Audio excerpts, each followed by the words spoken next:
Hello everyone, welcome to Bio Insight, and today we are going to start the topic of DNA replication. आज का जो हमारा topic रहने वाला है that will be DNA replication. इसी के साथ साथ देखिए DNA replication जो है हम बिल्कुल बेसिक से शुरू करेंगे और बेसिक से स्टार्ट करके हम मूव ऑन करेंगे जो आपके एडवांस टॉपिक्स हैं जो कि DNA replication में आपको कवर होनी चाहिए वो हम सब इसमें करेंगे.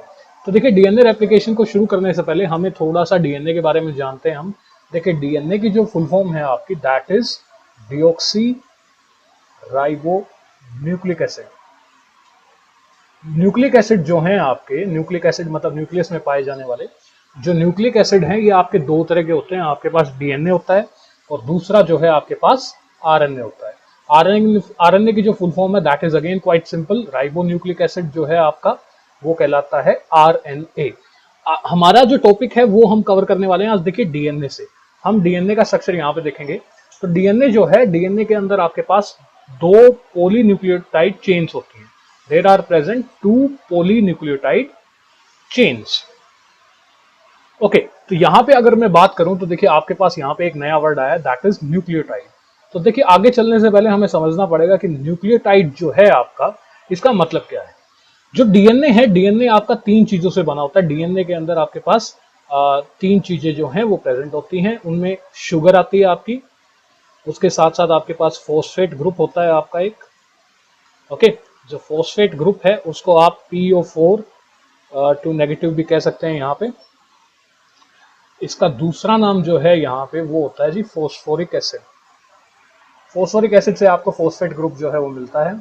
और इसके साथ साथ जो तीसरी और इंपॉर्टेंट चीज है वो है नाइट्रोजनस बेस. ओके, सो नाइट्रोजनस बेस या फिर आप इसको शॉर्ट फॉर्म में ऐसे भी लिख सकते हैं नाइट्रोजन बेस. तो ये जो तीन चीजें हैं आपकी ये बेसिकली इन्वॉल्व होती हैं.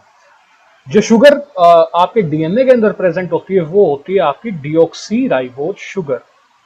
हम इनको एक एक करके समझते हैं. सबसे पहले देखिए जो दो पॉलीन्यूक्लियोटाइड चेन्स हैं उसमें पोली मतलब मैनी और न्यूक्लियोटाइड मतलब, देखिए अगर आपके पास शुगर है उसके साथ आपके पास एक नाइट्रोजनस बेस है और उसके साथ अगर आपके पास एक फॉस्फेट ग्रुप है तो जब ये तीनों चीजें कंबाइन हो जाती हैं हम इनको बोलते हैं nucleotide. Okay, nucleotide.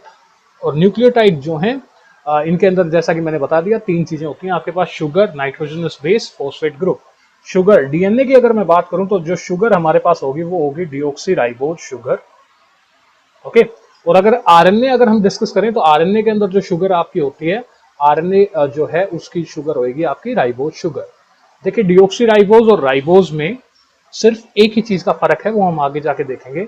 Nitrogenous bases जो हैं आपके चार तरह के होते हैं डीएनए के अंदर, ये भी हम डिस्कस करेंगे. आपका ए से एडेनाइन है, जी से ग्वेनाइन, टी से थाइमिन एंड सी से साइटोसिन.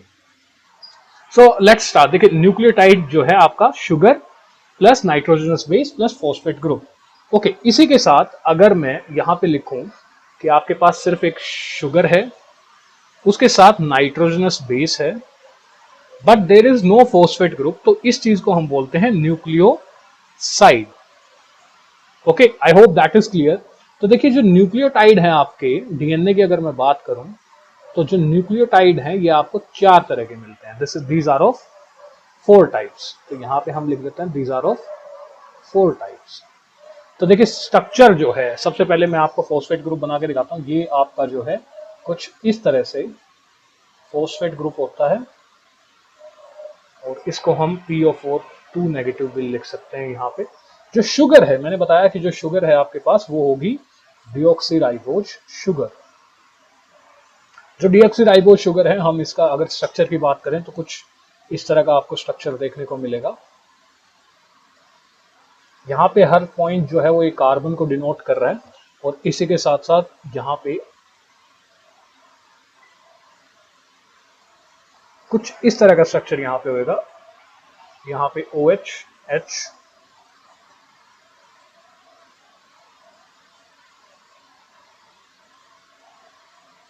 तो ये जो स्ट्रक्चर आप देख रहे हैं ये स्ट्रक्चर है आपका डिऑक्सी राइबोज का. अगर राइबोज की बात करूं तो राइबोज में यहाँ पे OH आ जाएगा, यहाँ पे जो है एक और OH आ जाएगा. अगर ऐसी कंडीशन हो तो हम इसको कहेंगे राइबोज शुगर. ओके, ये जो है राइबोज शुगर है आपकी. लेकिन अगर मैं इसकी, देखिए ये जो पोजीशन है इसको हम पोजीशन 1 कहेंगे, 1 प्राइम, ये जो है 2 प्राइम है आपके पास, ये 3 प्राइम है, और ये 4 प्राइम, और ये जो है 5 प्राइम। कार्बन की जो कार्बन है उनको हम डिनोट करते हैं 1 prime, 2 prime, 3 prime, 4 prime and so on.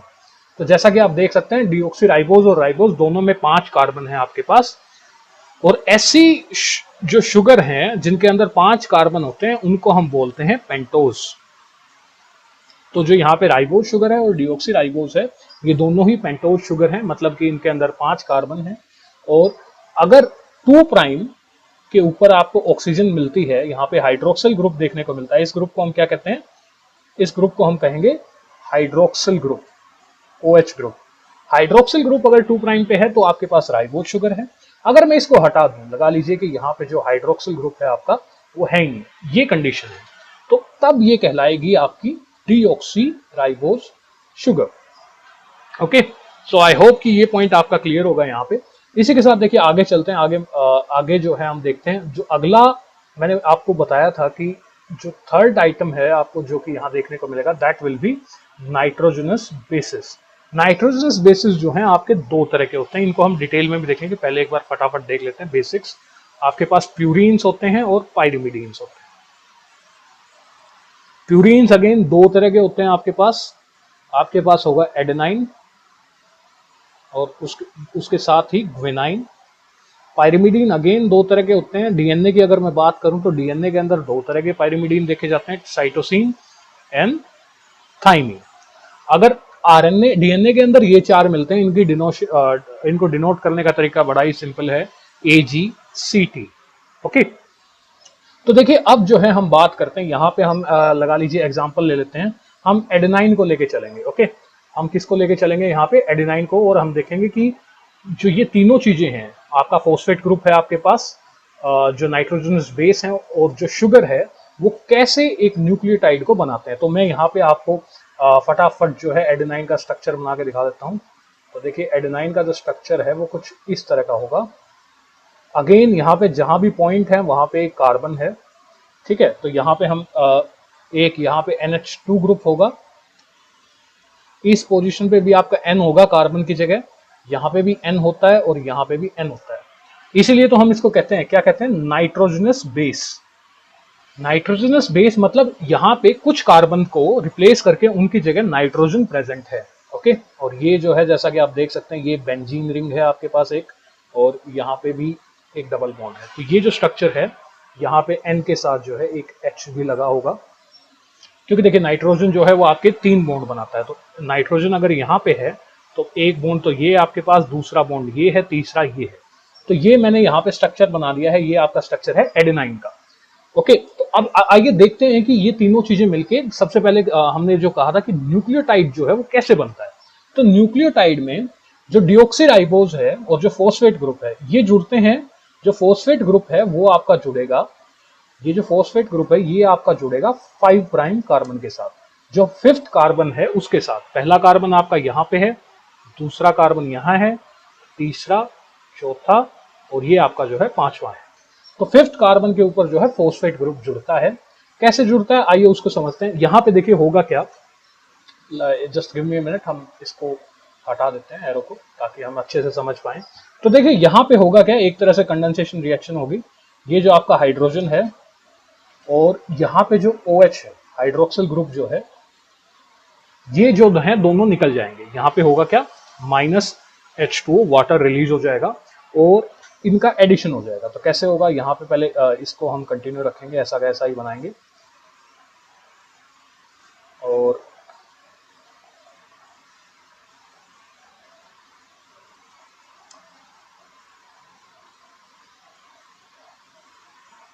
इस OH को मैं अभी नहीं बनाऊंगा, क्योंकि ये जो OH है आपका, ये यहाँ पे इसके साथ कुछ इस तरीके से जुड़ने वाला है।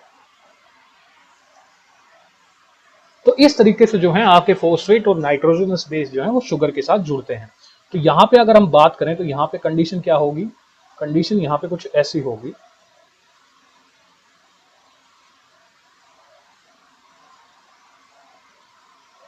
ओके, तो ये जो है आपका फॉस्फेट ग्रुप जुड़ गया और ये जो लिंकेज बनी यहाँ पे, जो इस कार्बन और फॉस्फेट के बीच में है, इस लिंकेज को हम कहते हैं फॉस्फो मोनोईस्टर बॉन्ड। तो ये बॉन्ड जो आपका है ये कहलाएगा फॉस्फो मोनोईस्टर बॉन्ड। और अगेन यहाँ पे भी जो है वाटर रिलीज होगा, condensation reaction will take place, और जो आपका यहाँ पे नाइट्रोजनस बेस है जो एडेनाइन है वो यहाँ पे आपका जुड़ जाएगा कुछ इस तरीके से।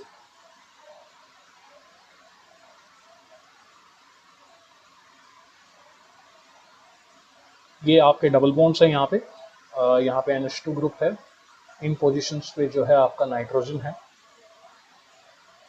यहाँ पे भी नाइट्रोजन है और यहाँ पे भी। तो जैसा कि आप देख रहे हैं ये जो है अब इसको कहेंगे हम न्यूक्लियोटाइड। न्यूक्लियोटाइड चार तरह के हो सकते हैं आपके पास, डिपेंडिंग की कौन सा नाइट्रोजनस बेस है। अगर एडेनाइन है तो इनको हम लिखेंगे DAMP।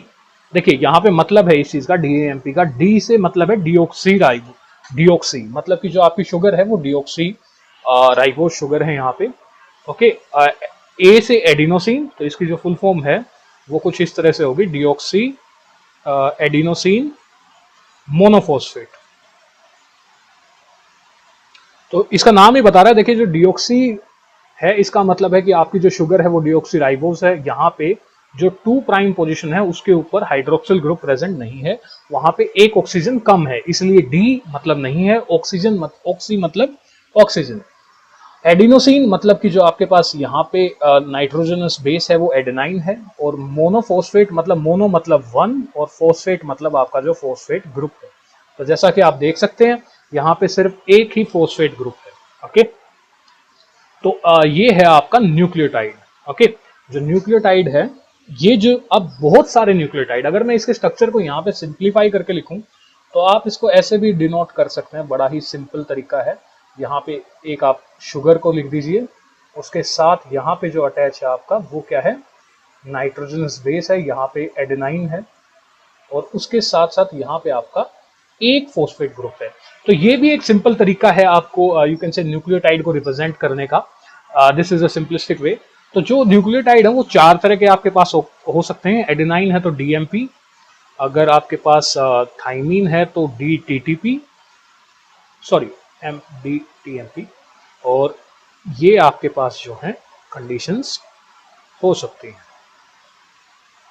ओके, ये जो आपके न्यूक्लियोटाइड हैं, जो आपके मोनोफॉस्फेट हैं, ये आते कहां से हैं?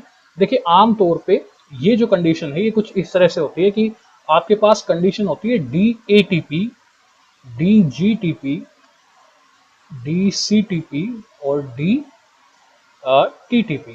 ये भी जो है आपके, इनको भी हम न्यूक्लियोटाइड ही कहेंगे यहाँ पे।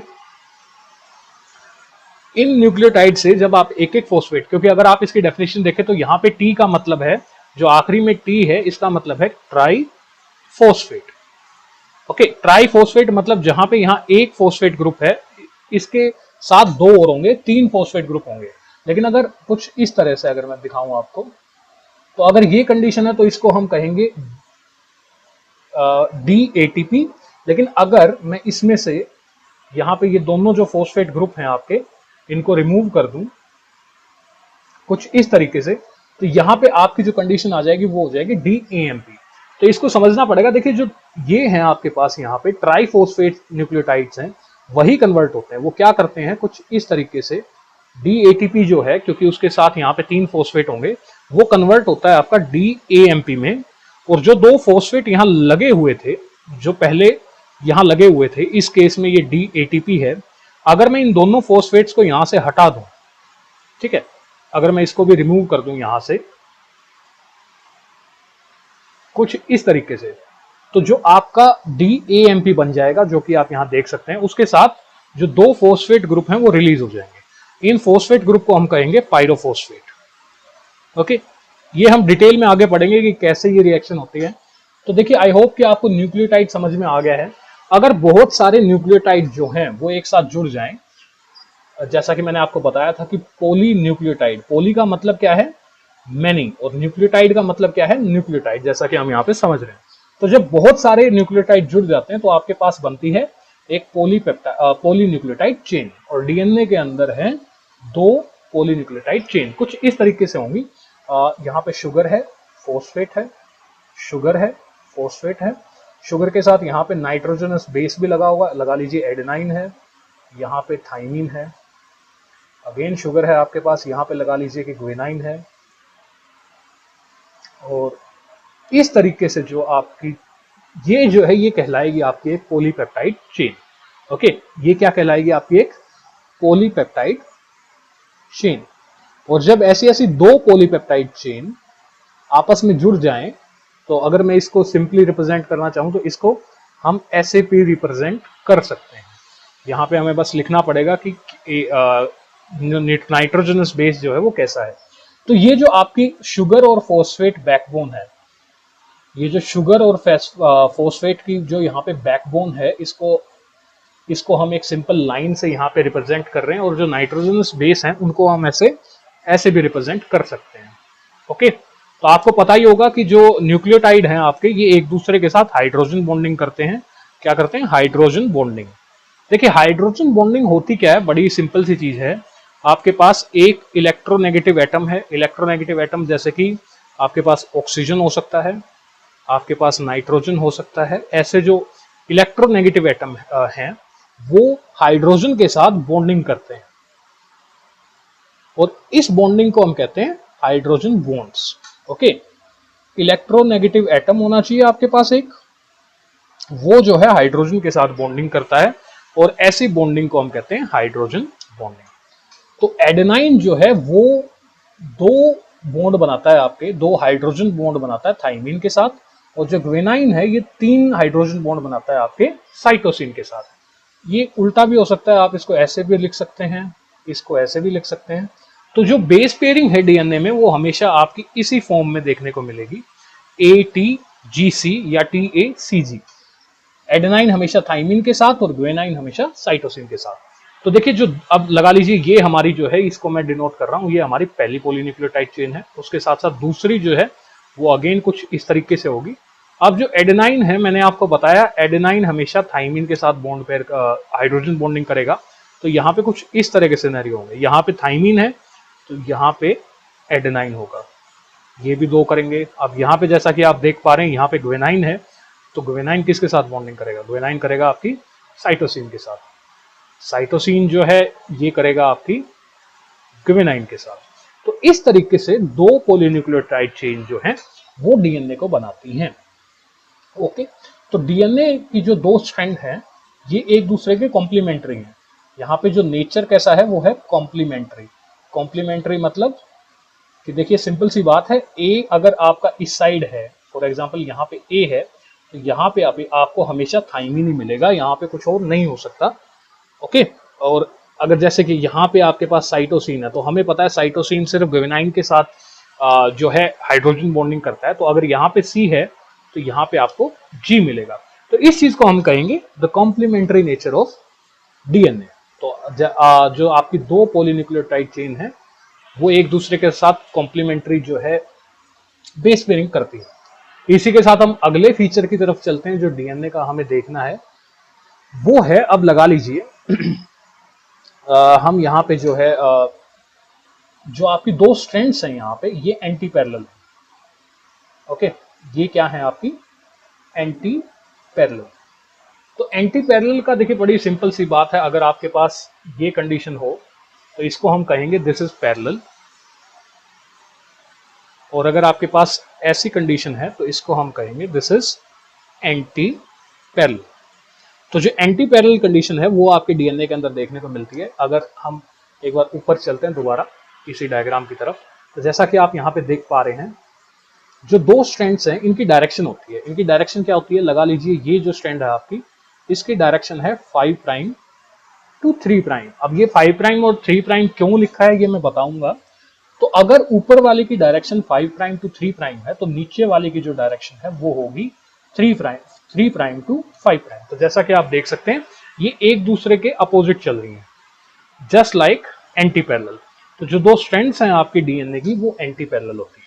तो यहाँ पे हमने दो प्रॉपर्टी जो है वो डीएनए की पढ़ी है, पहला तो कॉम्प्लीमेंट्री नेचर, दूसरा जो है एंटी पैरेलल नेचर। उसके बाद तीसरी जो चीज है वो है formation of a double helical structure.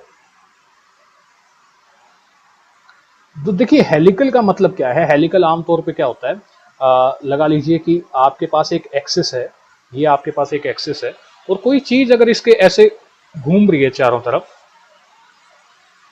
तो इस चीज को हम बोलते हैं helical. This will be referred as helical structure.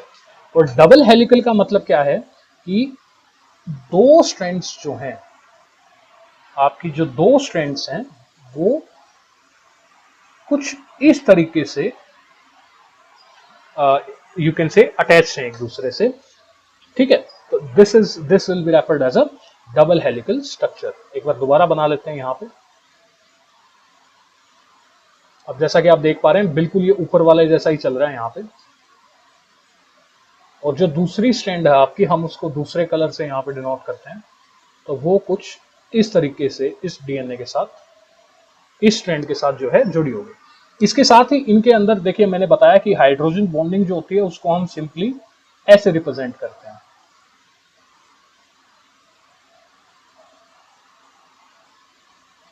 तो यहाँ पे ये जो रेड कलर में लाइंस दिख रही है ये हाइड्रोजन बॉन्डिंग है, ठीक है, हाइड्रोजन बॉन्डिंग है। और अगेन इनको डिनोट करना जरूरी है। लगा लीजिए ये 5 प्राइम एंड है, तो ग्रीन जो स्ट्रैंड है आपकी उसका ये 3 प्राइम एंड होगा। और दूसरे वाला भी काफी, अगेन मैंने बताया एंटी पैरेलल नेचर है, तो दूसरे वाले स्ट्रैंड की जो ओरिएंटेशन है, जो डायरेक्शन है, वो कुछ इस तरीके से होगी। ओके, अगर मैं बात करूं, देखिए जो डीएनए आपका, डीएनए की यहाँ पे थिकनेस है वो होती है आपकी लगभग 20 एंगस्ट्रॉम। ओके, 20 एंगस्ट्रॉम, या फिर आप इसको ऐसे भी लिख सकते हैं 2 नैनोमीटर। ओके, 2 नैनोमीटर लिख दीजिए या फिर आप 20 एंगस्ट्रॉम लिख दीजिए, बात यहाँ पे एक ही है। ओके, अब जैसा कि आप देख पा रहे हैं ये जो यहाँ पे रेड कलर की यहाँ पे लाइंस हैं, they are representing base pairing. Base pairing मतलब हमने जैसा कि ऊपर पढ़ा था यहाँ पे, इस चीज को, ये जो चीज है इसको हम बेस पेयरिंग भी बोलते हैं, क्योंकि नाइट्रोजन बेस जो है वो एक दूसरे के साथ पेयर कर रहे हैं, तो इस चीज को हम बोलते हैं बेस पेयरिंग। तो यहाँ पे ये जो है ये एक बेस पेयर को रिप्रेजेंट कर रहा है, ये दूसरे को। जो दो बेस पेयर के बीच में जो जगह होती है वो होती है आपकी 3.4 एंगस्ट्रॉम। Okay, 3.4 angstrom.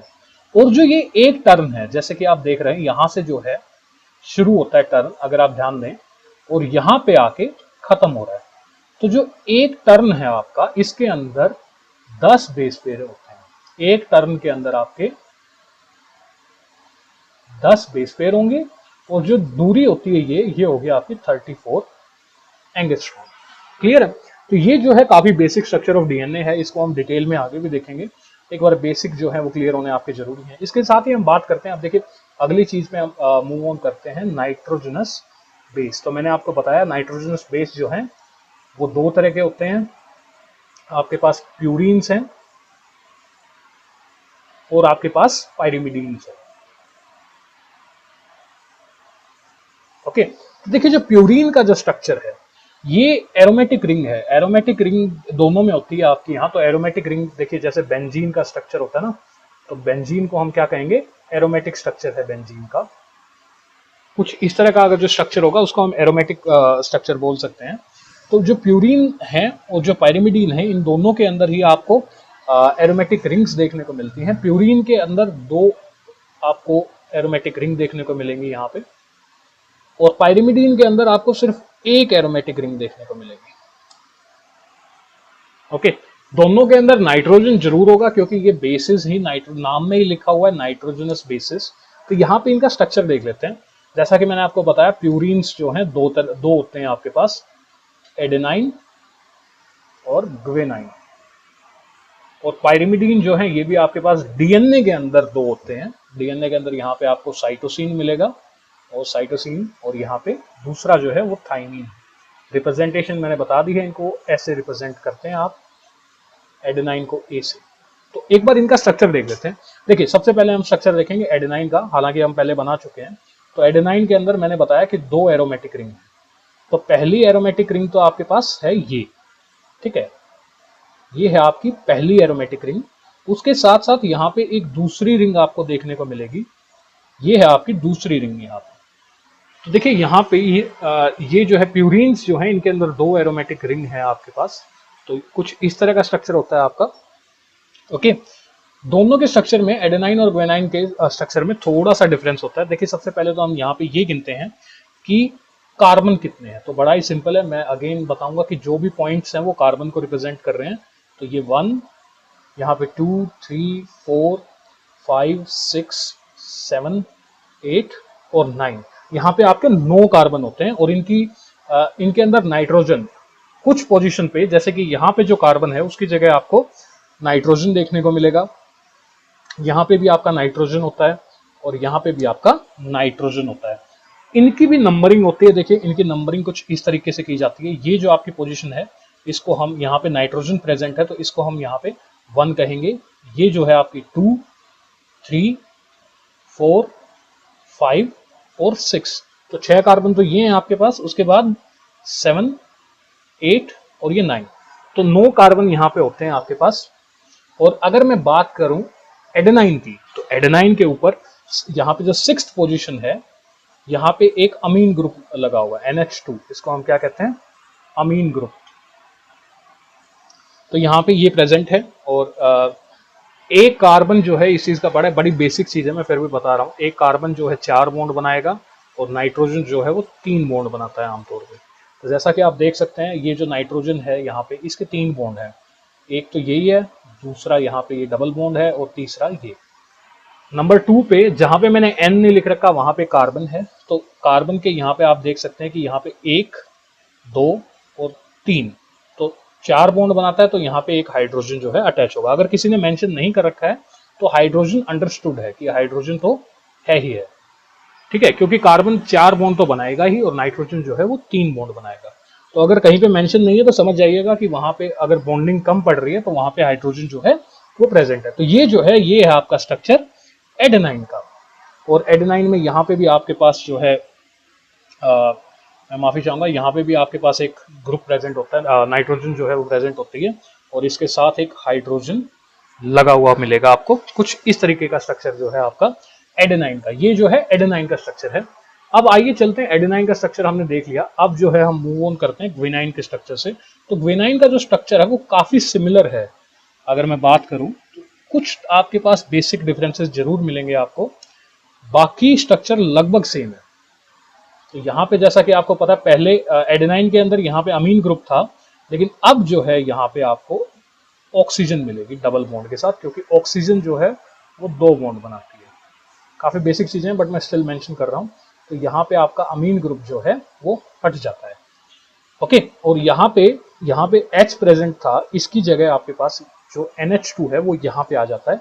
यहाँ पे आपका NH2, बाकी जो है सेम रहेगा। बाकी आप जैसा कि देख सकते हैं कोई भी चीज प्रेजेंट नहीं है। अब अगर इस नाइट्रोजन की मैं बात करूं तो इस नाइट्रोजन के सिर्फ 2 ही बॉन्ड है। एक जो है आपका ये बॉन्ड है और दूसरा ये बॉन्ड है।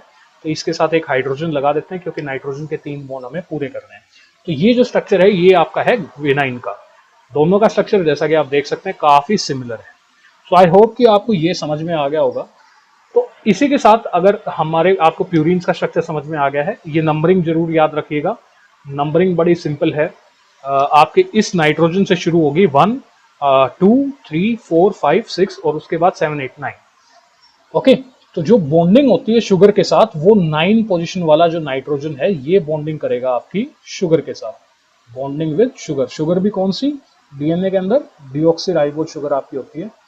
ओके, तो 9 पोजीशन का जो नाइट्रोजन है वो बॉन्डिंग करता है आपकी शुगर के साथ। और जो बॉन्ड बनता है, मैं माफी चाहूंगा मैं बताना भूल गया यहाँ पे, ये जो बॉन्ड बन रहा है इस बॉन्ड को तो कहते हैं आप फॉस्फो मोनोइस्टर बॉन्ड। और ये जो बॉन्ड बनता है इसको आप कहते हैं ग्लाइकोसाइडिक बॉन्ड। ये आपका कौन सा बॉन्ड है यहाँ पे, this will be referred as the glycosidic bond. Okay, तो इन दोनों बॉन्ड के आपको नाम पता होने चाहिए, फॉस्फो मोनोइस्टर और ग्लाइकोसाइडिक।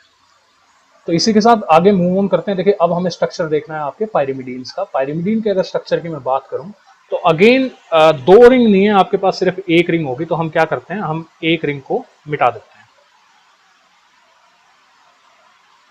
ओके, तो इसको मैंने यहां से इरेज कर दिया। इसके बाद इनको भी एक बार हटा देते हैं हम बिल्कुल बेसिक से शुरू करेंगे। तो लगभग जो स्ट्रक्चर है आपका वो सेम ही है। सबसे पहले हम स्ट्रक्चर जो देखने जा रहे हैं, हम देखेंगे साइटोसिन का। साइटोसिन का स्ट्रक्चर जो है अगेन एडेनाइन की तरह यहाँ पे आपके पास एक अमीन ग्रुप होगा NH, और यहाँ पे डबल बॉन्ड होगा आपके पास। एक मिनट, इसको थोड़ा सा इरेज कर देते हैं, हम दोबारा बना लेंगे। और यहाँ पे डबल बॉन्ड प्रेजेंट होगा आपका। तो जैसा कि आप देख पा रहे हैं 6 पोजीशन पे आपका अमीन ग्रुप वापस आ गया, और जो सेकंड पोजीशन है वहाँ पे ऑक्सीजन जो है वो डबल बॉन्ड के साथ आ जाएगी, ये डबल बॉन्ड आपका हट जाएगा। तो ये जो स्ट्रक्चर है ये होता है आपका स्ट्रक्चर साइटोसिन का। ठीक है, अगेन इसमें जो नंबरिंग है, देखिए नंबरिंग का यहाँ पे थोड़ा सा लफड़ा है, थोड़ी सी डिफरेंट टाइप की यहाँ पे आप कह सकते हैं कि जो नंबरिंग है वो थोड़ी सी अलग है। यहाँ पे नंबरिंग अलग कैसे है, देखिए समझते हैं इस चीज को। नंबरिंग अलग इसलिए है कि यहाँ पे जो 1 पोजीशन है वो हम इसको देंगे, इस नाइट्रोजन को हम 1 पोजीशन देंगे। सो दिस विल बिकम 2, ये आपका 2 हो जाएगा, 3, 4, 5 और 6। ओके, तो यहाँ पे नंबरिंग जो है ये कुछ इस तरीके से है, और यहाँ पे आपका डबल बॉन्ड भी जो है, यहाँ पे एक डबल बॉन्ड आपका प्रेजेंट होना चाहिए। ओके, इनके साथ यहाँ पे हाइड्रोजन अटैच है कार्बन के साथ।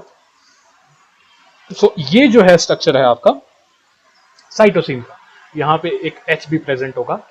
यहाँ पे जो पायरिमिडीन्स हैं, ये 1 पोजीशन का जो आपका नाइट्रोजन है, ये यहाँ पे जो ये पोजीशन है, ये जो है आपकी बॉन्डिंग करेगा किसके साथ, ये बॉन्डिंग करता है आपकी डीऑक्सीराइबोज शुगर के साथ। ओके, सो आई होप कि क्लियर है आपको ये वाला जो पॉइंट है। इसी के साथ हम मूव ऑन करते हैं, हमारा आखिरी जो है थाइमिन, थाइमिन का स्ट्रक्चर देखते हैं। थाइमिन का स्ट्रक्चर जो है इसको, इसमें यहाँ पे अमीन ग्रुप जो है वो एब्सेंट है, ये डबल बॉन्ड भी यहाँ पे नहीं होता।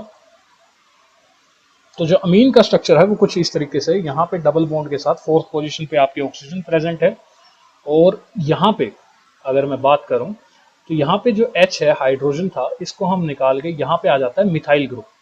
मिथाइल ग्रुप जो CH3 ग्रुप है आपका, इसको हम बोलते हैं मिथाइल ग्रुप। सो यहाँ पे जो 5th पोजीशन है आपके पास, उसके ऊपर मिथाइल ग्रुप प्रेजेंट है। ओके, और बाकी जो है लगभग सेम है। जैसे आप इस नाइट्रोजन के बॉन्ड देखें तो इसके पास 2 ही बॉन्ड है, तो इसके पास हम एक हाइड्रोजन जो है लगा देते हैं, बाकी जो सब जो है सिमिलर है। तो ये जो है स्ट्रक्चर हैं आपके थाइमीन, साइटोसिन और ग्वानिन, एडेनाइन के, हमने देख लिए हैं चारों के स्ट्रक्चर्स। तो इसी के साथ देखिए हम आई थिंक हमें मूव ऑन करना चाहिए। हालांकि देखिए जाने से पहले हम प्यूरिन और पायरिमिडीन के बीच में थोड़ा सा देखते हैं कि दोनों में खासियत क्या है और डिफरेंसेस क्या क्या हैं। तो हम एक साइड आपके प्यूरिन्स को रखेंगे और दूसरी साइड हम रख रहे हैं पायरिमिडीन्स को। तो देखिए प्यूरिन्स का हमें पता है कि इसके अंदर आपके पास 2 एरोमेटिक रिंग है। अगर मैं डिफरेंसेस की बात करूं तो यहाँ पे आपके पास 2 एरोमेटिक रिंग है, यहाँ पे पायरिमिडीन्स में आपके पास सिर्फ 1 एरोमेटिक रिंग है। ठीक है, इसके एग्जाम्पल्स की अगर बात करें तो प्यूरिन्स में आपके पास एग्जाम्पल है एडेनाइन और दूसरा जो है ग्वानिन है। पायरिमिडीन्स जो हैं वो हैं आपके साइटोसिन और थाइमिन। ओके, तो ये जो है 2 आपके मेन डिफरेंसेस हैं। उसके बाद प्यूरिन्स में हमने देखा कि 4 नाइट्रोजन प्रेजेंट हैं, 4 नाइट्रोजन आपके जो है प्यूरिन्स के अंदर प्रेजेंट होते हैं। जबकि इनकी बात करें, अगर पायरिमिडीन्स की बात करें तो इनके अंदर सिर्फ 2 नाइट्रोजन जो है प्रेजेंट होते हैं। ठीक है, अब बात करते हैं मेल्टिंग पॉइंट और बॉइलिंग पॉइंट की। आई होप कि आपको मेल्टिंग पॉइंट और बॉइलिंग पॉइंट पता होगा, कहाँ पे आके कोई चीज़ मेल्ट होती है या बॉयल होती है। तो अगर प्यूरिन्स की बात करें तो प्यूरिन्स का मेल्टिंग पॉइंट, जिसको हम MP से लिखेंगे, मेल्टिंग पॉइंट जो है और बॉइलिंग पॉइंट जो है वो दोनों ही क्या होंगे आपके, हाई होते हैं। इनके केसेस में मेल्टिंग पॉइंट और बॉइलिंग पॉइंट जो हैं वो आपके लो हैं अगर कंपैरिजन करें तो एक और डिफरेंस हमारे पास जो है आ गया है। ठीक है, जब इनका जो प्यूरिन है हमारे पास, इनका सिंथेसिस किया जाता है, यहाँ पे एक रिएक्शन होती है जिसको हम बोलते हैं ट्रोबे प्यूरिन सिंथेसिस। तो इस रिएक्शन का यूज करके आपके जो प्यूरिन्स हैं उनको बनाया जाता है। जो पायरिमिडीन है, इनका सिंथेसिस होता है एक रिएक्शन के थ्रू जिसको बोलते हैं बिगिनेली रिएक्शन। ओके, तो इनका अलग अलग यू कैन से सिंथेसिस जो है वो अलग अलग रिएक्शन के थ्रू, अलग अलग मैकेनिज्म के थ्रू जो है आपका यहाँ पे होता है। इसके साथ साथ हम बात करते हैं जब जो इनका कैटाबॉलिज्म है, इनका जब कैटाबोलिज्म होता है, तो जो कैटाबोलिज्म है, जब प्यूरिन्स का कैटाबोलिज्म होगा तो उससे प्रोड्यूस होगा आपका uric acid. Okay, uric acid यहाँ पे प्रोड्यूस होता है। जबकि जो पायरिमिडीन है, जब इनका कैटाबोलिज्म होता है तो इनके कैटाबोलिज्म से काफी चीजें जो है बनती हैं। आपके पास बीटा अमीनो एसिड बनते हैं, उसके साथ साथ आप CO2 बनाते हैं, CO2 का रिलीज भी होता है, और उसके साथ साथ अमोनिया भी मिलता है। ठीक है, ये जो है आपके एक्सक्रीटरी प्रोडक्ट्स हैं, यूरिक एसिड, अमोनिया, CO2, इनको निकालना जरूरी है। तो ये यहाँ पे हमने जो है बेसिक डिफरेंस कर लिया आपके प्यूरिन्स और पायरिमिडीन्स के अंदर। आई होप कि इसमें कोई डाउट नहीं होगा आपके पास। और अगर हम बात करें तो देखिए, अभी मैंने एक चीज मेंशन की थी यहाँ पे, मैंने जो बताया था कि जो डीएनए की दो स्ट्रैंड्स होती हैं वो एंटी पैरेलल है। अगर डायरेक्शन यहाँ पे जैसे कि 5 प्राइम टू 3 प्राइम है, तो यहाँ पे उल्टी होगी, यहाँ पे होगी 3 प्राइम टू 5 प्राइम। और इनके बीच में ऑब्वियसली बेस पेयरिंग तो है ही। अगर मैं ना भी लिखूं तो दैट शुड बी अंडरस्टूड कि बेस पेयरिंग तो होती ही है। तो देखिए यहाँ पे सबसे पहला तो, अगर हम थोड़ा सा वापस चलें, एक बार वापस चलते हैं, तो जैसा कि आप देख सकते हैं जो नाइट्रोजनस बेस है उसकी पोजीशन को रिप्रेजेंट करने के लिए हम सिंपल नंबरिंग का यूज करते हैं, 1 2 3 4 5। ओके, क्योंकि देखिए अब हमने पढ़ा था कि तीन चीजें होती हैं आपके डीएनए न्यूक्लियोटाइड के अंदर, नाइट्रोजनस बेस। तो नाइट्रोजनस बेस जो है इसकी काउंटिंग के लिए हम यूज करते हैं 1 2 3 4 5। तो हमारे पास जो यहाँ पे कार्बन हैं, जो शुगर के कार्बन हैं, इनकी भी काउंटिंग करनी होती है। तो इनकी काउंटिंग भी अगर हम 1 2 3 रखेंगे तो कंफ्यूजन हो जाएगा। तो इस कंफ्यूजन से बचने के लिए जो यहाँ के कार्बन हैं उनको ऐसे लिखा जाता है, 1 प्राइम, 2 प्राइम, 3 प्राइम, 4 प्राइम और 5 प्राइम। ये प्राइम इसलिए लगाया जाता है ताकि आपको पता लगे कि जो कार्बन, यहाँ पे जिस कार्बन की बात कर रहे हैं, जैसे मैंने यहाँ पे कहा 2 प्राइम, ये जो शुगर है आपके पास, ये कौन सी है, डिऑक्सी राइबोज शुगर। ठीक है, मैंने यहाँ पे लिखा भी रहा डिऑक्सी राइबोज शुगर। इसका पूरा नाम एक्चुअली में है 2 prime deoxy ribose sugar. Okay, तो 2 प्राइम का यहाँ पे मतलब क्या है कि 2 प्राइम पोजीशन है, जो कि आपकी ये पोजीशन है, इसके ऊपर ऑक्सीजन नहीं है। जो यहाँ पे ऑक्सीजन होती है वो यहाँ पे नहीं है, इसलिए इसका नाम जो है वो क्या पड़ा, 2 प्राइम डिऑक्सी राइबोस। तो इसीलिए कार्बन, शुगर के जो कार्बन है उनके लिए हम यूज करते हैं आपका ये वाला नंबरिंग सिस्टम, 1 प्राइम 2 प्राइम। और जो नाइट्रोजनस बेस है इसके कार्बन के लिए यूज करते हैं हम simple 1 2 3 4। Okay, so I hope कि ये चीज क्लियर है। अब देखिए, अगर आपने ध्यान दिया हो तो जब शुगर को मैंने बनाया था, तो एक बार दोबारा स्ट्रक्चर बना लेते हैं डिऑक्सी राइबोस शुगर का। हमारे पास कुछ इस तरह का स्ट्रक्चर है, यहाँ पे नाइट्रोजनस बेस लगा हुआ है, जिसको मैं यहाँ पे एन बेस लिखूंगा। ये कोई भी हो सकता है, एडेनाइन, गुएनाइन, साइटोसिन, थाइमिन, इनमें से कोई भी हो सकता है। यहाँ पे आपका फोस्फेट ग्रुप जुड़ा हुआ है। ठीक है, फोस्फेट ग्रुप जिस कार्बन से जुड़ा हुआ है उस पोजीशन का नाम है 5 प्राइम। और यहाँ पे आपका एक OH ग्रुप है, कुछ इसी तरीके का आपका स्ट्रक्चर है डिऑक्सीराइबोज शुगर का। अगर ये न्यूक्लियोटाइड, अगर हम बात करें तो ये जो कार्बन है, ये कौन सा कार्बन है, ये आपका 1 प्राइम है, ये आपका 2 प्राइम है, और ये आपका जो है 3 प्राइम है। ये वाला जो कार्बन है ये 4 प्राइम है, और यहाँ पे जिसके साथ फोस्फेट जुड़ा है ये आपका 5 प्राइम है। तो देखिए, ये जो डायरेक्शन है 3 प्राइम टू 5 प्राइम, ये इस बेसिस पे डिसाइड की जाती है कि जैसे जिस तरफ, लगा लीजिए यहाँ पे 3 प्राइम क्यों है, क्योंकि यहाँ पे जो शुगर लगी हुई है, यहाँ पे जो शुगर लगी हुई है उसका ये वाला पार्ट इस तरफ है, इस तरफ ये वाला पार्ट है। तो यहाँ पे कौन सा कार्बन है, 3 प्राइम कार्बन है। तो इस एंड को हम क्या नाम देंगे, इस एंड को हम कहेंगे 3 प्राइम एंड। अगर हम यहाँ पे बात करें 5 प्राइम एंड, 5 प्राइम एंड का मतलब है कि जो फोस्फेट ग्रुप है जो 5 प्राइम कार्बन पे जुड़ा हुआ है वो यहाँ पे प्रेजेंट है, तो इसलिए हम इस एंड को कहते हैं 5 प्राइम एंड। तो इस तरीके से ये जो डीएनए की जो दो स्ट्रैंड्स हैं इनका यूज किया जाता है यहाँ पे डिस्टिंक्शन के लिए। तो इसी के साथ आगे मूव ऑन करते हैं। देखिए, अब डीएनए का स्ट्रक्चर समझने के लिए हमें यहाँ पे एक इमेज की जरूरत पड़ेगी। मैं फटाफट से इमेज को जो है अपलोड कर लेता हूँ, just give me a minute.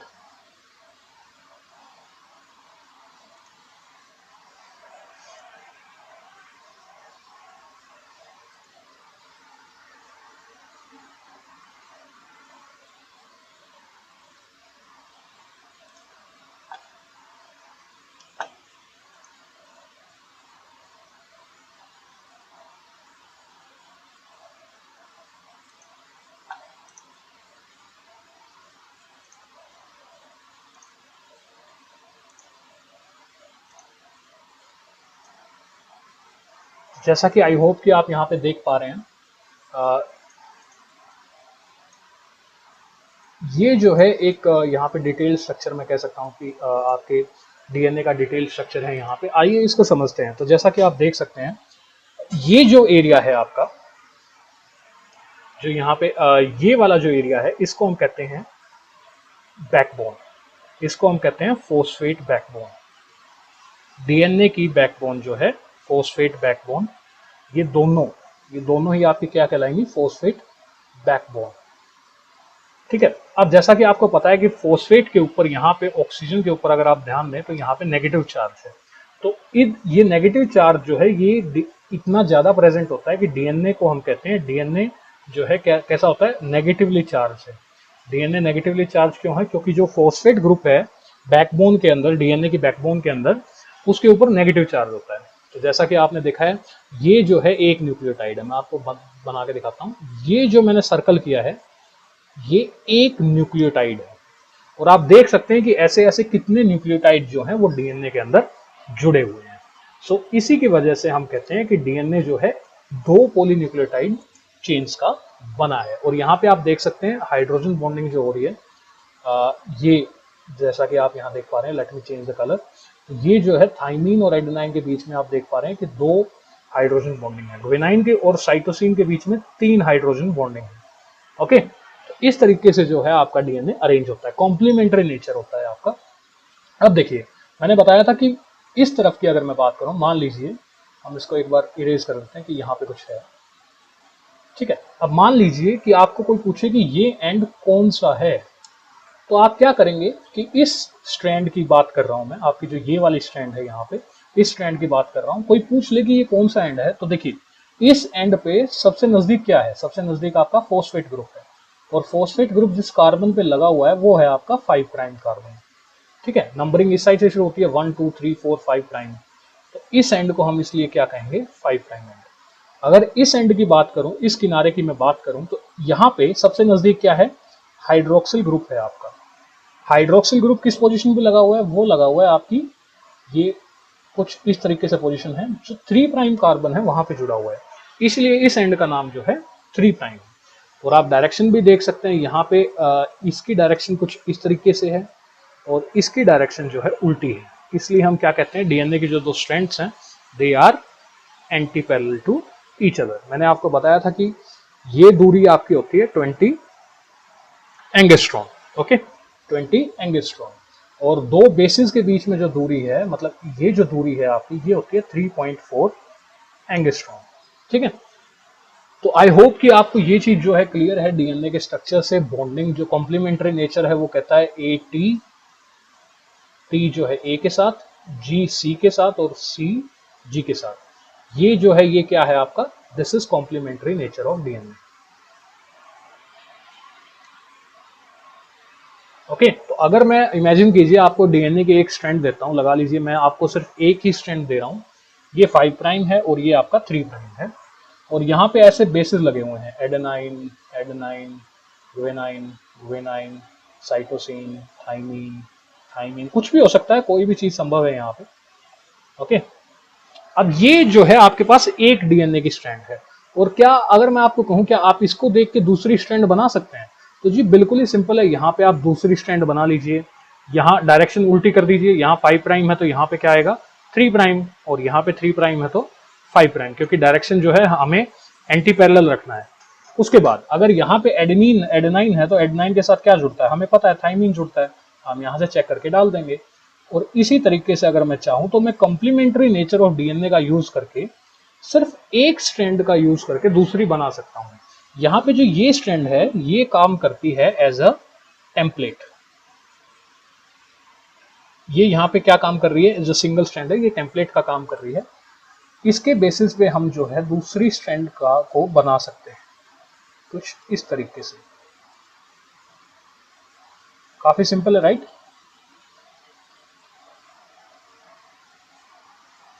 तो यहाँ पे हमारी जो नई स्ट्रैंड है वो बन गई है।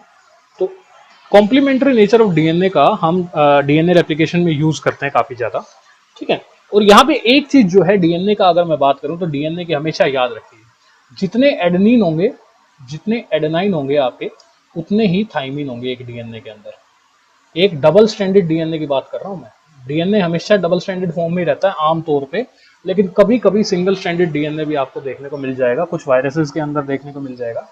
तो अगर मैं डबल स्ट्रैंडेड डीएनए की बात करूं, जैसा कि यहाँ पे आप देख पा रहे हैं या यहाँ पे आप देख पा रहे हैं, तो डबल स्ट्रैंडेड डीएनए में जितने एडेनाइन होंगे उतने ही थाइमिन होंगे, और जितने ग्वेनाइन होंगे उतने ही साइटोसिन होंगे।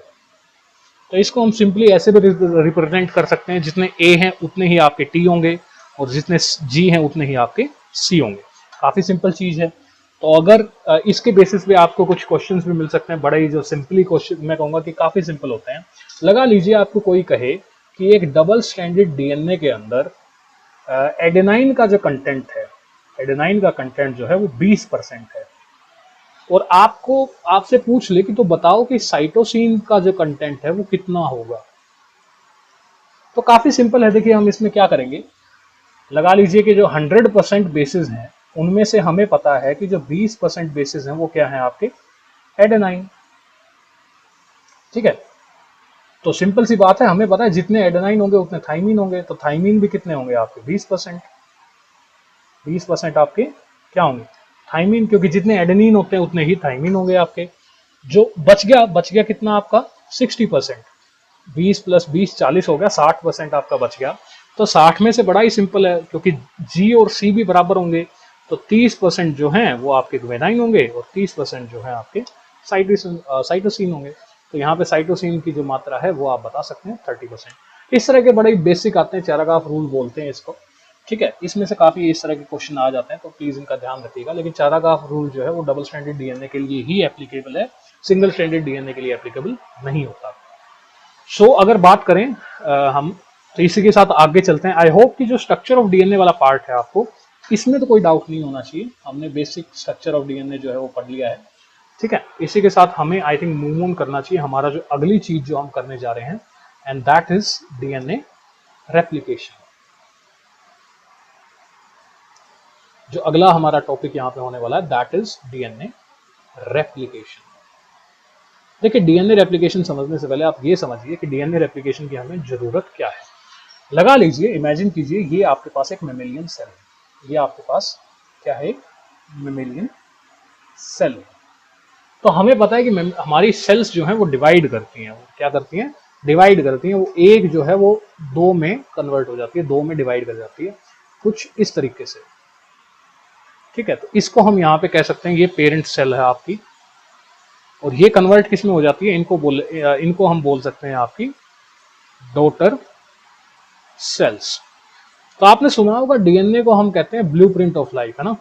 डीएनए कहलाता है आपका ब्लूप्रिंट ऑफ लाइफ। इसका कारण है, देखिए हमारा जो शरीर है, हमारी जो बॉडी है वो बेसिकली तीन चीजों की बनी होती है। आपके पास कार्बोहाइड्रेट्स हैं, ओके, उसके साथ आपके पास लिपिड्स हैं, और उसके साथ जो सबसे इंपॉर्टेंट मैं कहूंगा वो है आपके प्रोटीन्स। ठीक है, कार्बोहाइड्रेट जो है ये कई तरह के हो सकते हैं, मोनोसेकेराइड, डाइसेकेराइड, पॉलीसेकेराइड। ओके, ये हम आगे पढ़ेंगे बायोमोलिक्यूल चैप्टर जब हम कर रहे होंगे। लिपिड्स भी काफी तरह के हो सकते हैं, प्रोटीन भी जो है काफी तरह के हो सकते हैं। सारे जो प्रोटीन है वो बनते हैं, प्रोटीन किससे बनते हैं, जब मल्टीपल अमीनो एसिड से, जब बहुत सारे अमीनो एसिड जुड़ते हैं तो वो प्रोटीन बनाते हैं। ये भी बायोमोलिक्यूल जब हम पढ़ रहे होंगे तो स्ट्रक्चर पढ़ेंगे यहाँ पे। तो देखिए जो प्रोटीन है वो इन दोनों को कंट्रोल करता है। इन दोनों का जो मेटाबॉलिज्म है उसको कंट्रोल करने का काम किसका है, प्रोटीन का, और वो खुद के मेटाबॉलिज्म को भी कंट्रोल करता है। हमारी बॉडी में जो फंक्शनल पार्ट है और हमारी बॉडी का जो स्ट्रक्चर और फंक्शन है, इन दोनों को मेंटेन करने का काम जो है आपके प्रोटीन का है। ठीक है, अब प्रोटीन बनता कहां से है, प्रोटीन ऐसे बनता है। देखिए जो डीएनए है आपका, डीएनए बनाता है जी आरएनए। ठीक है, राइबो न्यूक्लिक एसिड। ठीक है, आरएनए, इस प्रोसेस को बोलते हैं ट्रांसक्रिप्शन। Transcription, okay. आरएनए जो है वो आगे जाके आपके क्या बनाता है, प्रोटीन बनाता है। सॉरी, इस प्रोसेस को बोलते हैं हम ट्रांसलेशन। तो आरएनए जो है आगे जाके क्या बनाएगा, प्रोटीन बनाएगा। ठीक है, तो और जब डीएनए खुद की कॉपी करता है, डीएनए जब खुद की क्या करता है, कॉपी करता है, तो इस प्रोसेस को हम बोलते हैं डीएनए रेप्लिकेशन या रेप्लिकेशन। तो इस तरीके से हमारा जो है जीवन चक्र चलता है। डीएनए से आरएनए बनता है, आरएनए से प्रोटीन बनता है, प्रोटीन जो है इन सब चीजों के हमारे पूरी बॉडी के स्ट्रक्चर और फंक्शन को कंट्रोल करता है। तो यही कारण है कि हम डीएनए को बोलते हैं blueprint of life.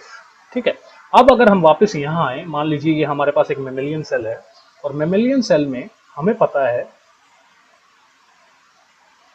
Mammalian cell के अंदर हमारे अंदर 44 ऑटोसोम्स होते हैं, प्लस 2 जो है आपके पास सेक्स क्रोमोसोम होते हैं। मान लीजिए यहाँ पे कंडीशन है XY।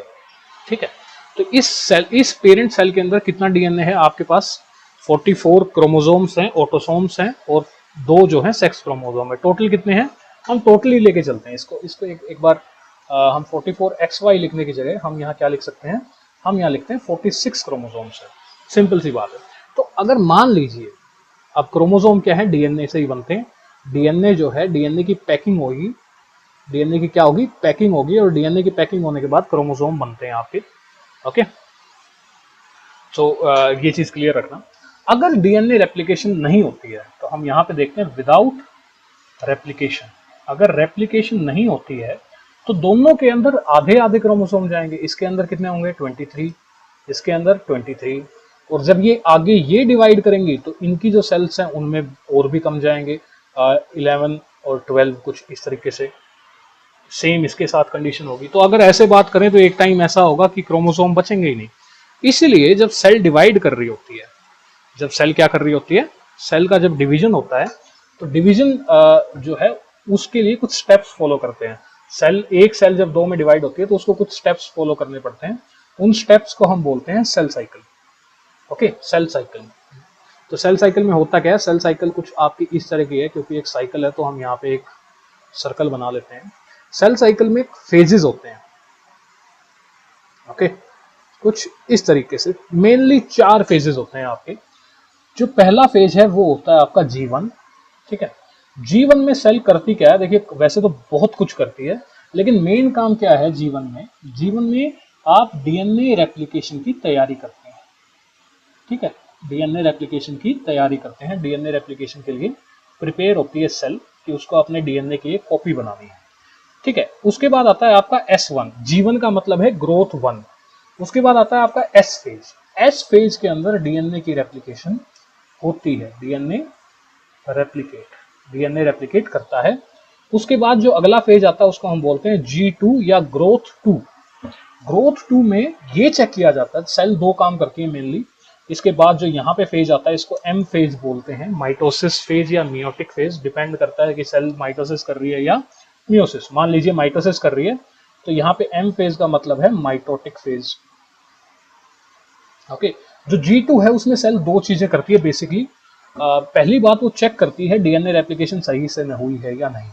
क्या चेक करती है? कि डीएनए रेप्लिकेशन की सही से हुई है या नहीं, कोई दिक्कत तो नहीं रहेगी।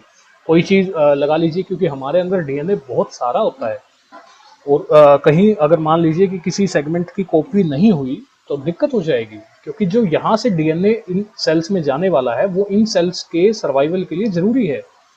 तो G2 में चेक किया जाता है कि डीएनए रेप्लिकेशन सही से हुई है या नहीं। उसके बाद सेल जो है तैयारी करती है, अगेन प्रिपरेशन की जाती है डिवीजन की। क्योंकि एक तरह से देखिए घर के 2 टुकड़े हो रहे हैं, एक सेल जो है वो 2 बना रही है, मतलब जैसे घर में आप अलग होते हैं वैसे ही यहाँ पे अलग हो रही है। दोनों को बराबर चीजें देनी पड़ेंगी। दोनों जो सेल्स हैं उसके पास कितने क्रोमोसोम होने चाहिए?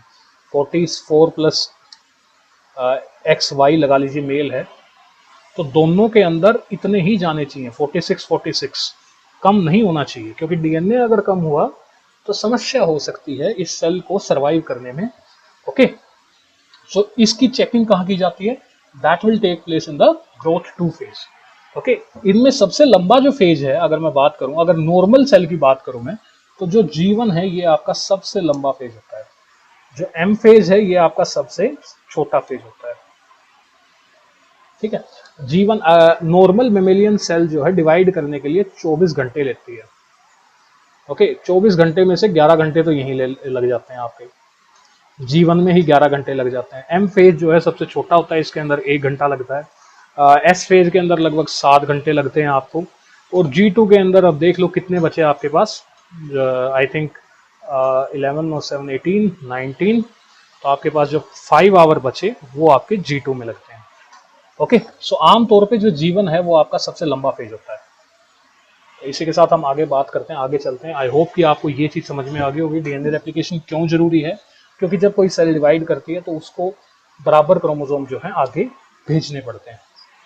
ओके, तो अब कहेंगे, अब देखिए यहाँ पे एक और चीज़ आती है, इसको हम हालांकि सेल साइकिल में डिस्कस करेंगे। एक्चुअली में जब ये वाली सेल अपनी डीएनए रेप्लिकेशन करती है तो इसका मतलब ये नहीं है कि इसके अंदर 46/2 या फिर मैं कहूं कि 92 क्रोमोसोम हो जाएंगे, ऐसा नहीं होगा। इसके अंदर क्रोमोसोम 92 नहीं होते, क्रोमोसोम उतने ही रहेंगे, बस उसका कंटेंट, डीएनए का कंटेंट डबल हो जाता है। डीएनए का कंटेंट क्या होता है, डबल हो जाता है। लेकिन जो प्लॉइडी है, प्लॉइडी मतलब कि कितने क्रोमोसोम है, प्लॉइडी का मतलब क्या है, सेट ऑफ क्रोमोसोम। प्लॉइडी मतलब सेट ऑफ क्रोमोसोम। तो हम जो है डिप्लॉइड हैं, क्योंकि हमारे अंदर दो सेट होते हैं क्रोमोसोम के, एक मदर की तरफ से आता है, एक फादर की तरफ से आता है। फादर वाले को पैटर्नल बोलते हैं, मदर वाले को मैटरनल बोलते हैं। जो प्लॉइडी है वो आपकी सेम रहेगी, लेकिन डीएनए का कंटेंट डबल हो जाएगा। इसको समझने के लिए आप यहाँ पे इस तरीके से समझ सकते हैं, ये एक नॉर्मल क्रोमोसोम है। ओके, अब लगा लीजिए कि एक यहाँ पे हम सेल ले रहे हैं, एक पेरेंट सेल ले रहे हैं, ये पेरेंट सेल के क्रोमोसोम है। मान लीजिए कि इसके अंदर दो ही क्रोमोसोम है। ओके, दो ही क्रोमोसोम है, एक फादर की तरफ से आया है, एक मदर की तरफ से आया है। हालांकि देखिए दो तो नहीं होते, बट यहाँ पे एग्जांपल के लिए आप मान लीजिए, और ये जो है आपकी यहाँ पे पेरेंट सेल है। ये कौन सी सेल है आपकी, पेरेंट सेल। तो जब डीएनए की रेप्लिकेशन होती है तो होता क्या है कि यहाँ पे कुछ इस तरीके की कंडीशन आ जाती है।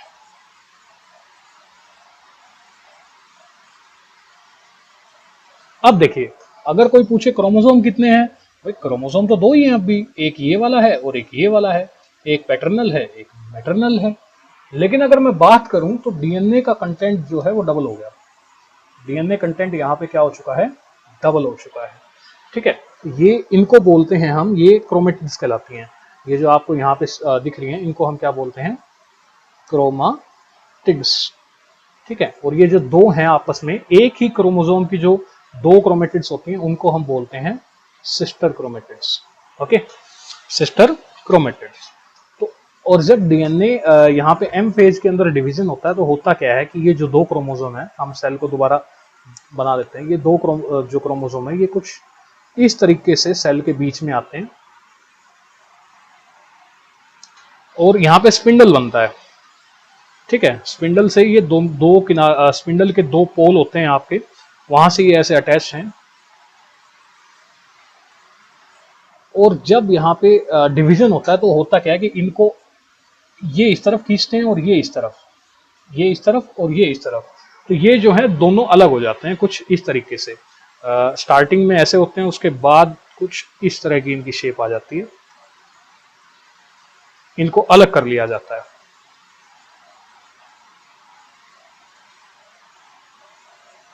ओके, तो अब उसके बाद क्या होगा कि ये दोनों एक सेल में चले जाएंगे, ये दोनों एक सेल में। तो यहाँ पे कंडीशन कुछ जो है आपके पास इस तरह की आ जाएगी, किस तरह की, कि आपके पास दो सेल्स होंगी, एक के अंदर ये दोनों होंगे और एक के अंदर ये दोनों। तो अगर आप बात करें तो देखिए डीएनए का कंटेंट जो डबल हुआ था वो वापस बराबर हो गया। अब दोनों में दो दो क्रोमोसोम है, दोनों में दो दो ही क्रोमोसोम है। स्टार्टिंग में भी हमारे पास कितने ही थे, दो क्रोमोसोम ही तो थे, तो दोनों के दोनों ही रहे। तो इस तरीके से जो है सेल का डिवीजन होता है, डीएनए कंटेंट जो है वो डबल हो जाता है। तो इसके बाद हम मूव ऑन करते हैं, बेसिक्स जो है हमारे क्लियर हो गए। इसके बाद हम देखते, देखिए जो chemistry behind the DNA replication, जो आपका अगला टॉपिक होने जा रहा है वो होगा केमिस्ट्री बिहाइंड डीएनए रेप्लिकेशन। जैसा कि आप लोग जानते हैं कि हर केमिकल रिएक्शन हमारी बॉडी में, ये जितनी भी रिएक्शन होती हैं ये आमतौर पे ये सारी ही जो है केमिकल रिएक्शंस हैं। केमिकल रिएक्शन की अगर मैं बात करूं तो केमिकल रिएक्शन का एक बड़ा ही सिंपल, अगर मैं कहूं कि केमिकल रिएक्शन को रिप्रेजेंट करो तो इनकी रिप्रेजेंट बड़ी ही सिंपल होती है। आमतौर पे केमिकल रिएक्शन कुछ इस तरीके से होती हैं। ठीक है, यहाँ पे दो आपके जो ये हैं इनको हम क्या कहेंगे, इनको बोला जाता है जो जो मॉलिक्यूल जो हैं आपके केमिकल रिएक्शन में भाग लेते हैं, जो टेक पार्ट करते हैं, उनको हम बोलेंगे सबस्ट्रेट्स। ओके, ये यहाँ पे आफ्टर द रिएक्शन का यहाँ पे एरो है जो, ठीक है, ये दर्शाता है कि रिएक्शन किस दिशा में चल रही है। ऐसी रिएक्शन है कहीं पे आपको ये रिवर्सिबल रिएक्शन का निशान है, कहीं पे आपको ये भी देखने को मिलेगा। इरिवर्सिबल रिएक्शन है तो आपको ये वाला निशान देखने को मिलेगा। तो ये चीज जो है वेरी करती है। जो दो सबस्ट्रेट हैं, सबस्ट्रेट एक भी हो सकता है, दो भी हो सकते हैं, ज्यादा भी हो सकते हैं, यहाँ पे हम दो ही लेके चल रहे हैं। तो जो आफ्टर द रिएक्शन चीज बनती है, हम उसको क्या बोलेंगे, हम उसको बोला जाता है प्रोडक्ट। प्रोडक्ट के साथ में आमतौर पे कोई छोटी मोटी चीज बनती है जिसको हम बोलते हैं साइड प्रोडक्ट। ये एक बेसिक केमिकल रिएक्शन है। केमिकल रिएक्शन में आप लोगों ने कभी कभी सुना होगा कि कैटलिस्ट का यूज होता है, ठीक है। कैटलिस्ट जो है वो रिएक्शन करवाने में हेल्प करते हैं।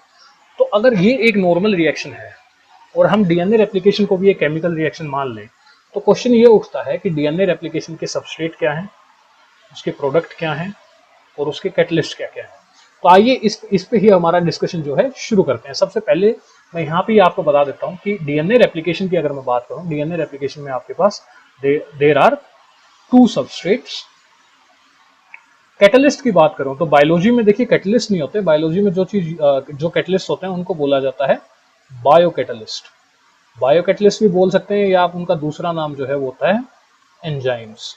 ओके, तो डीएनए रेप्लिकेशन में एंजाइम्स यूज होंगे। सबस्ट्रेट जो है, दो सबस्ट्रेट डीएनए रेप्लिकेशन में यूज होते हैं, आपके न्यूक्लियोटाइड या जिनको डीएनटीपी या एनएमपी भी बोल सकते हैं आप। हम यहाँ पे डीएनटीपी यूज करेंगे, डिऑक्सी न्यूक्लियोसाइड ट्राइफॉस्फेट, ये हम पढ़ेंगे अभी। दूसरा जो सबस्ट्रेट है वो होगा आपका प्राइमर टेम्पलेट जंक्शन, ये भी अभी डिस्कस करते हैं। जस्ट एंजाइम्स जो हैं, देखिए बहुत सारे एंजाइम जो हैं यूज होंगे, जिनको हम देखेंगे एक एक करके। सबसे मेन जो है इसमें वो हैं डीएनए पॉलीमरेजेस। उसके साथ साथ आपके पास हेलिकेजेस होते हैं, आपके पास स्लाइडिंग क्लैंप भी होगी आपके पास यहाँ पे। ओके, स्लाइडिंग क्लैंप के साथ आपको प्राइमेजेस देखने को मिलेंगे, आपको हेलिकेज और स्लाइडिंग क्लैंप लोडर देखने को मिलेंगे, ठीक है। SSB single strand binding proteins जो हैं वो देखने को मिलेंगे। आप टोपो आइसोमरेज भी यहाँ पे इन्वॉल्व होते हैं। तो ऐसे ऐसे बहुत एंजाइम्स हैं जो कि हम आगे जाके देखने वाले हैं, लेकिन जो मेन है वो है आपका DNA polymerases. Okay, DNA polymerases जो है वो मेन है।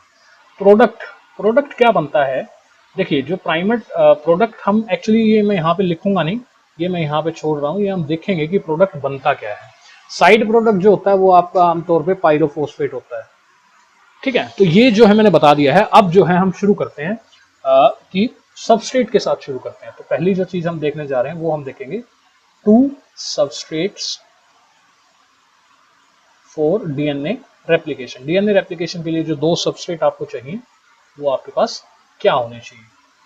तो जैसा कि मैंने बताया, जो पहला है वो है आपका डीएनटीपी।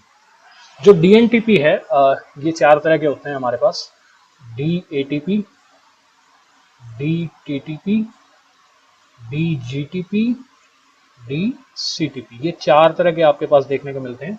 असल में ये जो है ये कन्वर्ट होते हैं आखिर में मोनोफॉस्फेट में, न्यूक्लियोटाइड में। मैंने जैसा कि हमने, अगर आपको ध्यान हो तो मैंने आपको यहाँ पे बताया था, कहाँ पे, ये रहा, कि जो न्यूक्लियोटाइड है वो स्टार्टिंग में उनके ऊपर 3 फॉस्फेट होते हैं, बाद में सिर्फ एक ही रह जाता है।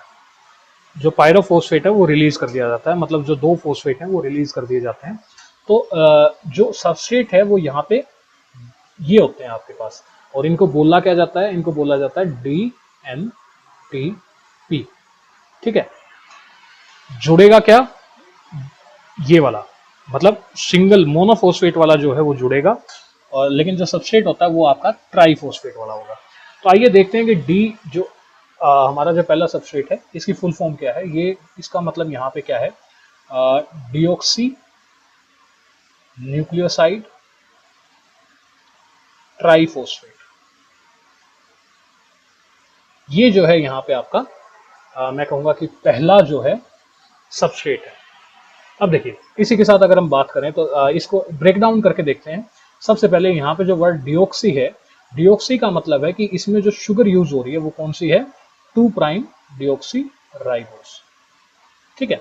न्यूक्लियोसाइड, ये एक न्यूक्लियोसाइड है। मैंने आपको बताया था कि अगर शुगर उसके साथ नाइट्रोजनस बेस हो, अगर ये दोनों ही प्रेजेंट हैं तो हम उनको क्या, उस चीज को हम क्या कहते हैं, न्यूक्लियोसाइड।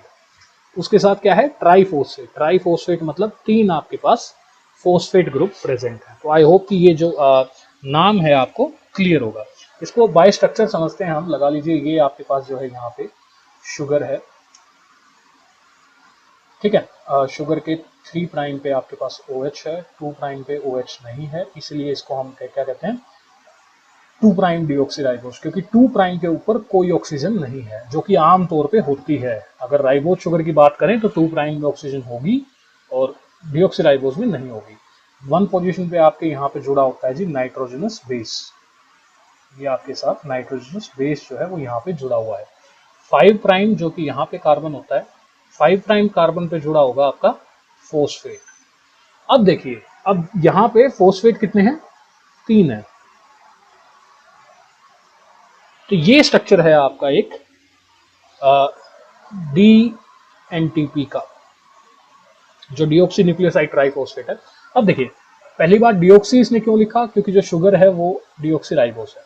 न्यूक्लियोसाइड क्यों लिखा, क्योंकि यहाँ पे तो क्लियरली फोस्फेट ग्रुप जुड़ा हुआ है। देखिए, इसने फोस्फेट ग्रुप को यहाँ पे ट्राइफॉस्फेट में अलग से मेंशन कर दिया, तो इनका हिसाब तो हो गया, ट्राइफॉस्फेट के अंदर इन तीनों को मेंशन कर दिया गया। बचा क्या, बची आपके पास शुगर और नाइट्रोजनस बेस, तो उसको क्या कह दिया, nucleoside, sugar plus nitrogenous base. जो पहला फोस्फेट है उसको बोला जाता है अल्फा फोस्फेट, दूसरे को बीटा फोस्फेट और तीसरे को गामा फोस्फेट, ठीक है। तो ये जो है आपका एक सिंपल, मैं कहूंगा, DNTP का, जो कि पहला सबस्ट्रेट है हमारा, उसका स्ट्रक्चर है यहाँ पे। तो जो ये फोस्फेट के बीच के बॉन्ड होते हैं, ये हाई एनर्जी बॉन्ड है, हाई एनर्जी बॉन्ड। तो देखिए, हाई एनर्जी बॉन्ड से मतलब क्या है मेरा, हाई एनर्जी बॉन्ड जो है, मैं इसमें आपको एक बड़ा ही सिंपल सा एग्जांपल देके समझाता हूँ। देखिए, जब घर बनता है ना, जब घर बसाया जाता है तो एनर्जी खर्च करनी पड़ती है, ठीक है। एनर्जी जो है, यू कैन से, एनर्जी मतलब यहाँ पे पैसे से है। तो देखिए, जब घर बसता है तो आपकी जो आपका जो पैसा है वो स्टोर किया जाता है, आपकी बचत होती है, आप पैसे कमाते हैं, जोड़ते हैं। तो जब यहाँ पे ऐसे ही बॉन्ड फॉर्मेशन जो है वो घर बनाने जैसा ही होता है, ठीक है। बॉन्ड फॉर्मेशन के टाइम एनर्जी स्टोर की जाती है, और जैसे जब बॉन्ड टूटता है, जब बॉन्ड की ब्रेकेज होगी, जब बॉन्ड टूटेगा, तो जैसे घर टूटता है तो खर्चे होते हैं भाई, डिवोर्स लॉयर्स होंगे, कंपनसेशन होंगी, तो मतलब एनर्जी जो है वो स्पेंड होगी। जब बॉन्ड टूटेगा तो एनर्जी क्या की जाती है, रिलीज की जाती है। ये यहाँ पे थोड़ा सा उल्टा समझिए, इसको इसको घर के एग्जांपल से समझिए। बॉन्ड टूटता है तो एनर्जी रिलीज होती है। जो ये बीटा बीटा ये अल्फा बीटा गामा फॉस्फेट के बीच में जो ये 2 बॉन्ड हैं, ये हाई एनर्जी बॉन्ड कहलाते हैं, क्योंकि जब ये बॉन्ड टूटते हैं तो बहुत ज्यादा एनर्जी रिलीज होती है। इनमें सबसे ज्यादा एनर्जी वाला बॉन्ड होता है गामा और बीटा फॉस्फेट के बीच का। इसकी ये जब टूटता है तो लगभग इतनी एनर्जी रिलीज होती है, किलो कैलोरी पर मोल, -10 के 10 के आसपास। और जब अल्फा और बीटा के बीच का बॉन्ड टूटता है तो 3.5 के आसपास यहाँ पे एनर्जी रिलीज होती है। ओके, सो ये जो है आपके, these are very high energy bonds, ठीक है। और ये आपका जो है यहाँ पे 3 प्राइम पोजीशन है, ये 2 प्राइम पोजीशन है, ये 1 प्राइम है, ये 4 प्राइम है, ये 5 प्राइम है, ठीक है। तो जो 3 प्राइम के ऊपर आपका ये OH है, ये भी बड़ा तगड़ा रोल प्ले करेगा, और ये जो अल्फा फॉस्फेट है ये भी बड़ा तगड़ा रोल प्ले करेगा। तो आई होप कि आपको ये स्ट्रक्चर जो है आपका समझ में आ गया है। इसी के साथ हम चलते हैं हमारे दूसरे सबस्ट्रेट के ऊपर। जो दूसरा सबस्ट्रेट है हमारे पास वो क्या है यहाँ पे, primer template junction. So let's move on to the second one, primer template junction. ये जो है, देखिए, ये हम डिस्कस करेंगे हमारे नेक्स्ट सेगमेंट में, जिसके अंदर हम प्राइमर टेम्पलेट जंक्शन जो है वो शुरू करेंगे। तो आज का जो हमारा लेक्चर है उसमें हमने बेसिक्स कवर किए हैं। हमने सबसे पहले डीएनए समझा, डीएनए होता क्या है, डीएनए का स्ट्रक्चर कैसा होगा, ओके। उसके साथ हमने फिर पढ़ा कि जो न्यूक्लियोटाइड हैं वो क्या होते हैं। एक बार क्विक रिवीजन जो है वो जरूरी है। न्यूक्लियोटाइड होते क्या हैं, कैसे बनते हैं, क्या क्या होता है उनके अंदर, ठीक है। जो न्यूक्लियोटाइड है वो कितनी तरह के होते हैं। उसके बाद जो 2 पॉलीन्यूक्लियोटाइड चेन है वो कैसी होती हैं, डीएनए के नेचर में क्या क्या है, नाइट्रोजनस बेसिस कैसे कैसे होते हैं, 2 तरह के हमने पढ़े थे, प्यूरिन एंड पाइरिमिडीन, उनमें डिफरेंसेस क्या हैं वो हमने पढ़ा। डायरेक्शन हम जो ये 5 प्राइम और 3 प्राइम डायरेक्शन ओरिएंटेशन है ये कैसे देते हैं, हमने ये भी किया। उसके बाद हमने स्ट्रक्चर देखा, उसके बाद हमने थोड़ा सा चेरागाफ रूल के बेसिक्स के बारे में पढ़ा। फिर हम डीएनए रेप्लिकेशन में आए, हमने समझा कि डीएनए रेप्लिकेशन कब होती है, कहाँ होती है और क्यों होती है। ओके, उसके बाद हमने देखिए यहाँ पे समझा कि जो डीएनए रेप्लिकेशन जब होती है तो प्लोइडी जो है आपकी सेम रहेगी, डीएनए का कंटेंट जो है वो डबल हो जाता है आपका। उसके बाद हमने केमिस्ट्री देखी डीएनए रेप्लिकेशन के पीछे क्या होती है। उसमें हमने पढ़ा कि जो दो सबस्ट्रेट हैं उनमें से एक जो है हमारा डीएनटीपी जो है वो हम कवर कर चुके हैं, और जो आपका सेकंड वन है प्राइमर टेम्पलेट जंक्शन, ये हम नेक्स्ट सेगमेंट में कवर करेंगे। उसके साथ साथ ही हम मूव ऑन करेंगे आपके प्रोडक्ट कैसे बनता है, रिएक्शन होती कैसे है, और फिर हम चलेंगे एंजाइम्स के ऊपर।